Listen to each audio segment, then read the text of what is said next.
What's going on, guys? It's Mike from Bavhaustv, and today in the shop we have an F15. This is a 2015 X5 35i with an N55. We just did a ton of troubleshooting on this car, came in for Valvetronic faults, and we're going to show you guys how to diagnose and repair Valvetronic faults that occur after the replacement of a Valvetronic servo motor, and in this case, a Valvetronic servo motor as well as an eccentric shaft. So we're going to attach some photos of what the engine looked like prior to our repair, and then we're going to also attach another photo that shows what the engine looks like after our repair.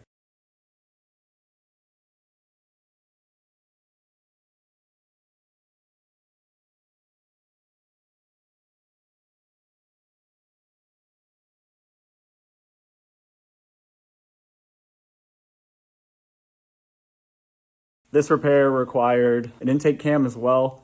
And since we were there already with the phasers off, we went and changed the upper guide rail. So you guys will see that those are renewed. I just prefer to use install lube. I know some people say use motor oil. For me, it's just less messy to use the install lube. So I'll address that right now. Along with that, we did replace all of the rollers. We did lubricate that. We lubricated the worm gear as well as the gear on the eccentric shaft with some install lube as well. Supposed to use grease there. We didn't have any of the correct grease on hand, so use the install lube. Done that before, no problems.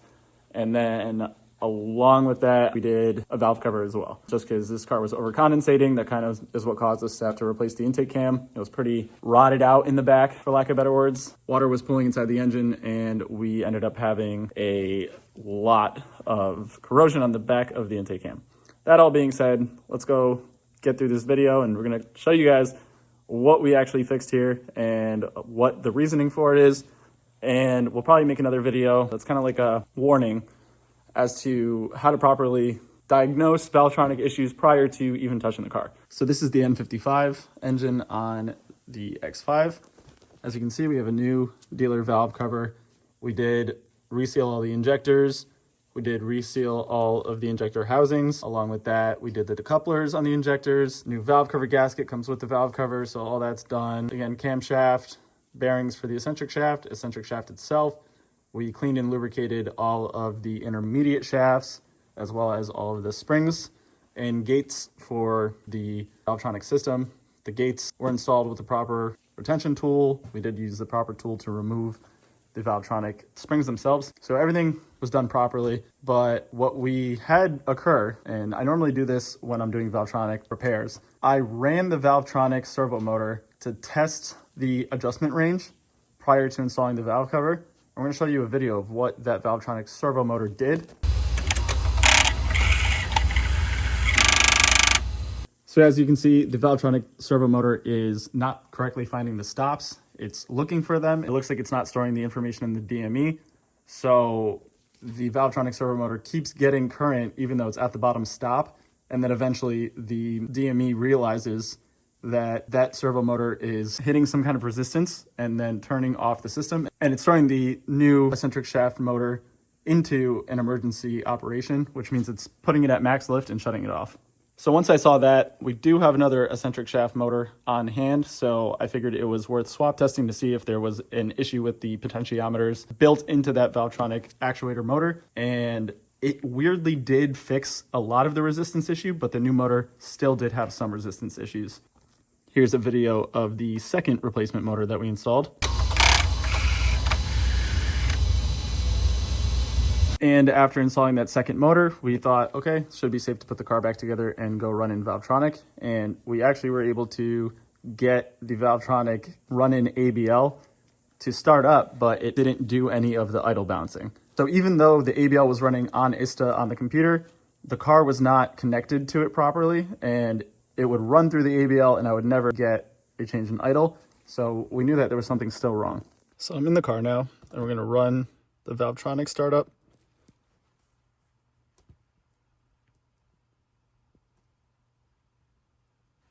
Okay, gotta wait till the ignition turns off.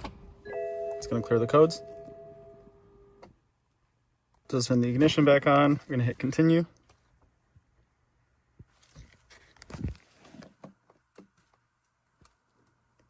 Okay, the limits are learned in the next step. Okay, limits are learned. So next, Run the engine at idle speed. Doesn't want to start. Running in phase terminated, Valvetronic is an emergency operation. Now I'm going to show you guys how we fix this.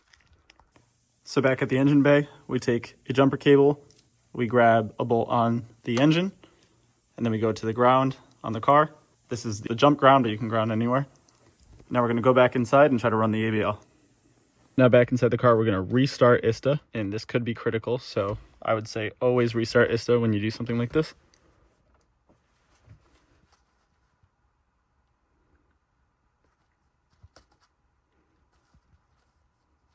Operations, read out the vehicle data.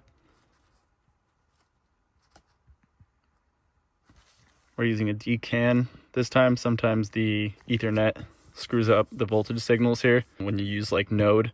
So whenever we do something that requires a jump pack or something, I use a DCAN. In this case, this car is not asking us to connect a jump pack or a charger. Sometimes they do. So if you're having that issue where you can't get through the ABL, and even if you start the car, you can't pass through it, use a voltage mimic. So like, let's say here, while that reads out, we'll open the voltage control, and then you can set it to wherever you want. So like, let's do 14.3.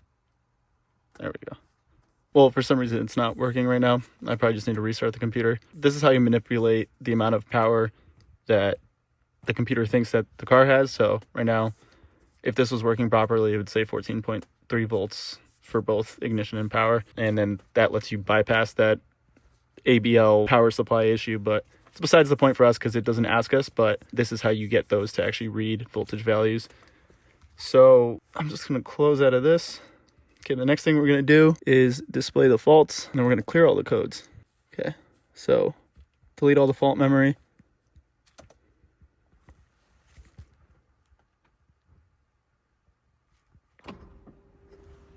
Doing changeover so you know it's connected. If it makes you manually do the changeover, then your ISTA is not fully connected.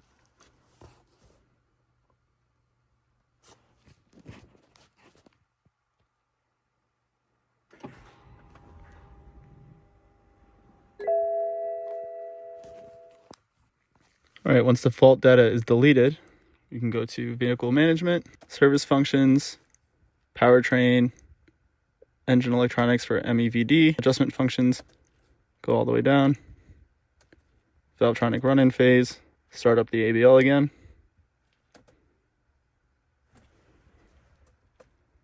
It's gonna delete it again. So again, waiting for that start stop button to turn off, and then we'll pick it back up. Okay. Continue. Limits are taught next.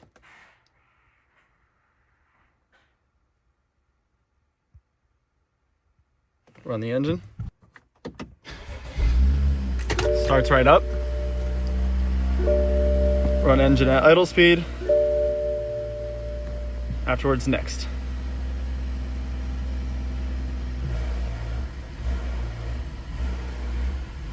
And it'll successfully run this procedure. You can hear it intaking. So this will go fully through and the issue solved. And we're going to show you guys what we found that was causing a grounding issue.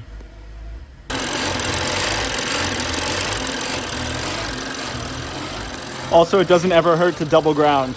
So we grounded this again over to the strut tower just to make sure that we're really grounded good.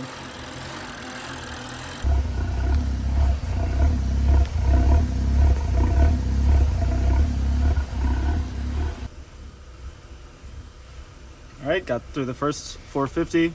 Now we're doing the additional 50.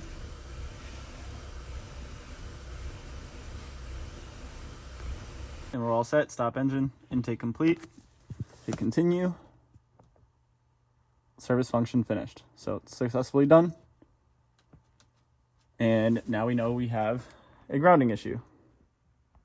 So now we're checking for grounds. We have the main ground strap for the engine on the X5. It's actually on the transfer case, and that's it right there. So if we zoom in,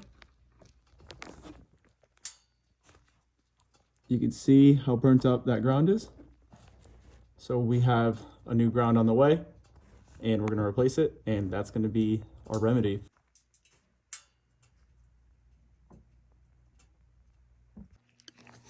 Now it's good practice to leave these cables grounding everything while you replace that ground or whatever ground you're going after. We're still going to remove the negative terminal off the battery, but just to make sure that we don't lose our run-in phase, we're going to keep it all grounded on here. And sometimes it makes a difference, sometimes it does not, but it's better to be safe than sorry. So until that ground is replaced, these are staying in place. So what we commonly see when researching things is a lot of people, when they get to a dead end where let's just say you replace all this Valvetronic stuff, regardless if it was in vain or if it actually needed it. In this case, there was a significant amount of damage to the eccentric shaft. Who knows if the motor was actually good, as it was throwing all sorts of Valvetronic faults, as well as the intake cam issues. So we had to be in there anyways. But let's say you don't and everything's fine, or you just don't have the money to upkeep a car and you kind of need to run it till it breaks completely. It can become very easy to spend a ton of money and end up in a situation like this where you fix everything that you thought would be an issue and then you have another issue afterwards. So our word of advice is stay away from that mentality of these cars needing to get their ECUs replaced or cloned or fixed. A software update is on the ISTA to-do list before you replace a Valvetronic servo motor. I've never really seen these files go corrupt from factory, like you're just driving and all of a sudden you get a bug. But for the dealer, that's on their to-do list. They obviously get the updates on file, so they can just go update it, see if the run-in phase works, and then if it doesn't, then they can continue diagnosing. But it's something for them to rule out. In addition to that, the newer N55s that kind of came after the E-chassis, they have the ISM module, so the integrated supply module. That's where the relay for Valvetronic is relocated to. So the older models, you can get some reverse voltage in really, really specific circumstances that can burn out the DME, cause some driver issues on those big, thick gauge wires in the center of the Valvetronic harness. There's 3 of them. Sometimes the Valvetronic harness on the E-chassis can get physically damaged and hurt the DME, but it's not too frequent. And when you have an ISM module, integrated supply module, it's basically just a glorified fuse box. That will take the brunt of any voltage spikes or anything. So you're not going to run into the DME getting hurt by Valvetronic in the 5-volt system when you have an ISM module. Basically what will happen is that relay or a fuse will burst inside that ISM, and then you're not going to be able to start the car because Valvetronic is not working. And if you are for some reason able to start the car, you wouldn't be able to even do a Valvetronic adjustment. The relay would not send the power and it would completely just be broken. Now, when it comes to sending out the DME to get tested or to be cloned or replaced or anything like that, a lot of the times people spend money, and it can be a lot depending on what vendor you're using, what they're doing for diagnostics and repair. But normally people get their DMEs back and it did not solve the problem. And the majority of reasoning behind that is when these companies that are doing ECU repair, DME repair, whatever, are marketing things, they're finding known issues under certain circumstances that then they can list. And then when we have issues and we see that on the list, we just immediately go, well, I can't figure it out. I should send out the DME and at least get it figured out. But what they're doing is they're selling you on that. A lot of the ECU places don't actually do any diagnostics on them. It would cost an exorbitant amount of money to have like simulators for every single engine, chassis, everything, to run a car, give it the proper voltage, make it operate every system, have them go through a checklist, figure out what's going on while they're probing it, checking it with an oscilloscope. It would be extensive just to set up a rig to do that. And then also the amount of labor time involved. So a lot of times these companies aren't really doing much of anything. And then that's why they offer you to do cloning. They kind of just say, well, we can't find anything. There's probably a physical issue inside the DME. Get us a known good one, and then we'll flash your software with your CAS module and your keys. We'll transfer that over to a new DME. You get your DME back, you put it back in, and there's little to no changes in how the car runs usually. Sometimes it can be the case where you have something physically damaged in the DME, but like I said, that's normally like MOSFETs on an N54. Like that's a guaranteed issue. When you find it, it's diagnosable. You send it to a repair place and they can repair it. Another thing about the ECU places when it comes to MEVD style DMEs is there really isn't a way to repair them. A lot of these companies aren't set up to fix them. So that's why there's a lot of this cloning going on. They kind of say, hey, yeah, we've seen this code before, causing an issue. We cloned one once and it worked. And a lot of the times you're just spending money uselessly.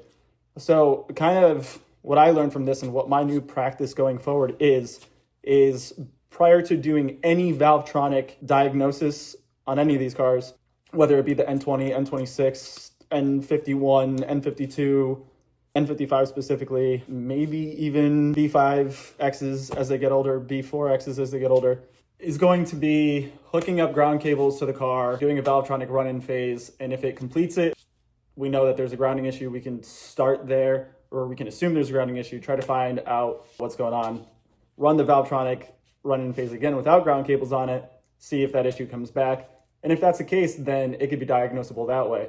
The fault for a ground failure on the car will be the same or similar faults that you'll get when the servo motor itself is internally burning out, because it's going to be a voltage short. So regardless of if it's a ground cable or an internal issue, you're going to keep getting the same codes. So kind of just diagnosing this with experience, you see these codes and you go, oh, I know what it is. I'm going to throw a servo motor at it, which here's an example of when that isn't necessarily the case. It might have been. I'm not going to put the old servo motor back in at this point. It makes no sense to figure that out. And even trying to diagnose a servo motor on a bench to tell you for a fact yes or no is nearly impossible. I mean, again, you can get a picoscope and find a way to properly give it voltage at the right times, and it's just not worth it. So I definitely am adamant about this now.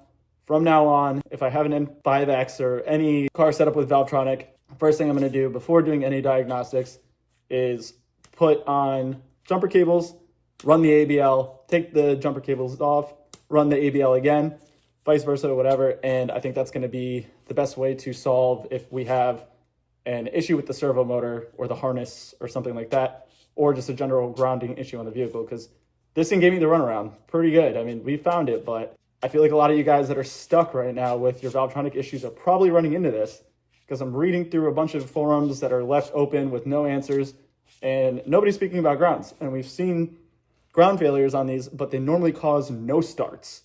So it is definitely weird that the Valvetronic was able to sweep on this car. It was actually activating. It just wasn't holding the memory of its stops and trying to send it further until the DME caught resistance through the emergency operation, and then it went and shut off.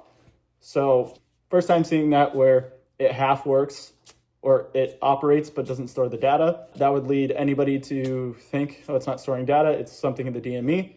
Again, just last steps of diagnostics before we went the DME route, even though I hate doing that, and we were able to solve the problem. So I would, once again, recommend, if you guys watch this video through, do what I just did before. There's a chance it might help you. It definitely just helped us. So as always, thanks for watching Bavhaustv. I hope this video was helpful, and we'll catch you in the next video.